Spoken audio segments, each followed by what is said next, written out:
नमस्कार।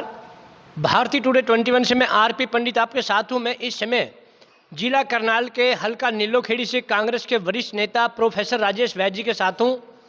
देखिए, मैं पूरे हरियाणा के अंदर लगभग हर विधानसभा के सभी नेताओं के पास जाता हूं, चाहे वो भारतीय जनता पार्टी का हो, आम आदमी पार्टी का हो या अन्य किसी दल का। लेकिन कांग्रेस पार्टी की अगर मैं बात करूं तो जिस तरह से राजेश वैद्य जी ने लगभग 3-4 साल पहले से नीलोखेड़ी के अंदर एक ऐसा भव्य ऑफिस कांग्रेस पार्टी का खोला, जब कांग्रेस पार्टी बिल्कुल बैकफुट पर थी। आज कांग्रेस पार्टी का ग्राफ बहुत अच्छा है और लोग नीलोखेड़ी से ही नहीं बल्कि पूरे हरियाणा से टिकट लेने के लिए, चुनाव लड़ने के लिए बहुत ही उत्साहित हैं। तो वैद्य जी, जब आपने इतने पुराने समय में जो संघर्ष किया, आपको क्या लगता है पार्टी आने वाले विधानसभा में आपको उम्मीदवार बनाएगी? देखिए, ये तो पार्टी हाईकमान ने देखना है वो किसको अपना प्रत्याशी चुनती है। हमारा कार्य है अपना कर्म करना और अपनी पार्टी के लिए मजबूती बनाए रखना।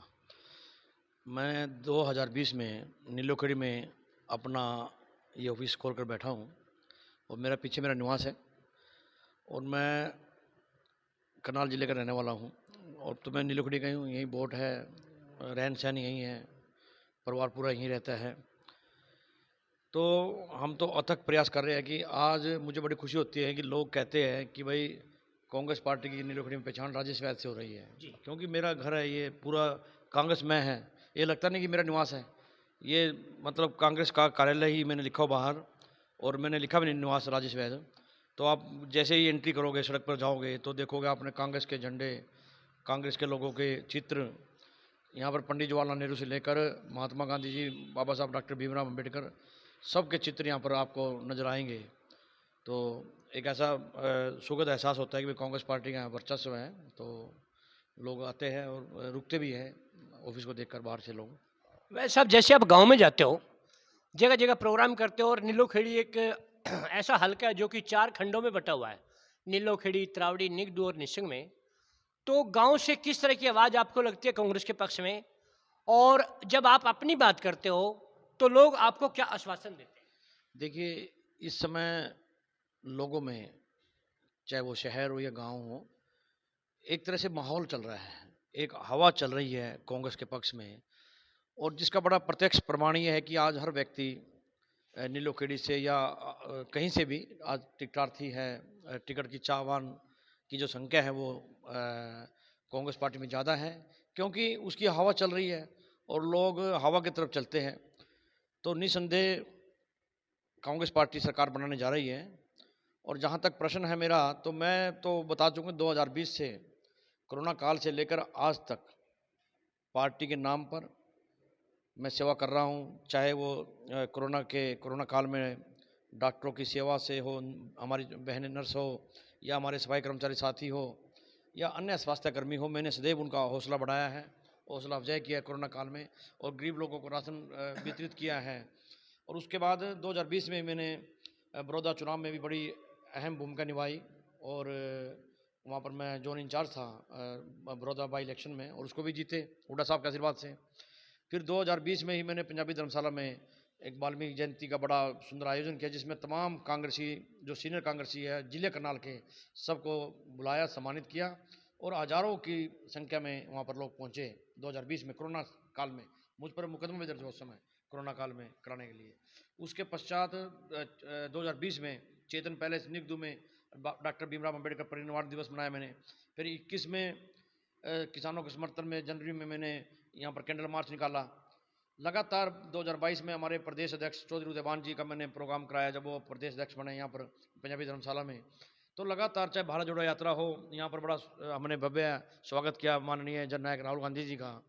और विपक्ष आपके समक्ष है, या तमाम हमारी सरकार की जो भी योजनाएं, मतलब कि हमारे जो नेता प्रतिपक्ष है चौधरी भूपेंद्र सिंह हुड्डा जी, प्रदेश अध्यक्ष उदयभान जी, और हमारे लोकप्रिय सांसद भाई दीपेंद्र हुड्डा जी, या कांग्रेस हाईकमान के समय समय पर जो भी रैलियाँ आयोजित थी, चाहे राहुल गांधी की पानीपत रैली थी या प्रियंका गांधी जी की भी पानीपत रैली थी, तो तमाम रैलियों में मैं यहाँ से सैकड़ों काफिले के साथ जाता रहा हूँ।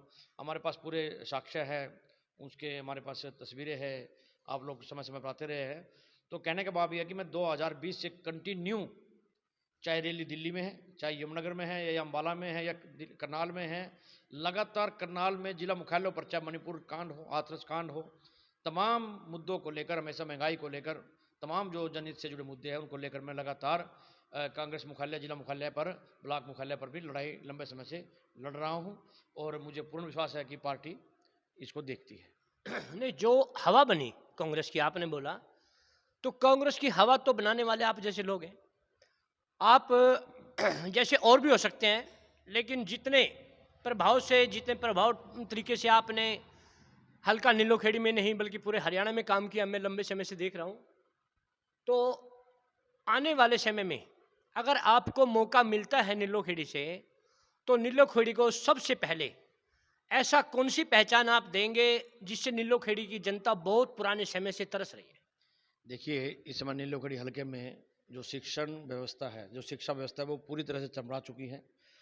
2016 में त्रावड़ी में कन्या महाविद्यालय की नींव रखी थी माननीय उस समय के तत्कालीन मुख्यमंत्री मनोहर लाल जी ने, लेकिन बड़े दुख की बात है कि आज तक वो कॉलेज स्टार्ट नहीं हुआ है। उसकी बिल्डिंग इनकम्प्लीट है। यहाँ पर हॉस्पिटल बनना था नीलोखेड़ी में, उसकी बिल्डिंग भी इनकम्प्लीट है। तो स्वास्थ्य और शिक्षा का जो इन्होंने बंटाधार किया है बीजेपी ने, उसके लिए इनको माफ़ी मांगनी चाहिए। हमारी सरकार सत्ता में आती है, अगर मुझे यहाँ से जनता ने चुना अपना प्रतिनिधि, तो मैं दावे के साथ कह सकता हूँ कि शिक्षा व्यवस्था और स्वास्थ्य व्यवस्था को हम उत्तम श्रेणी का बनाने की कोशिश करेंगे और ये हम करके दिखाएंगे।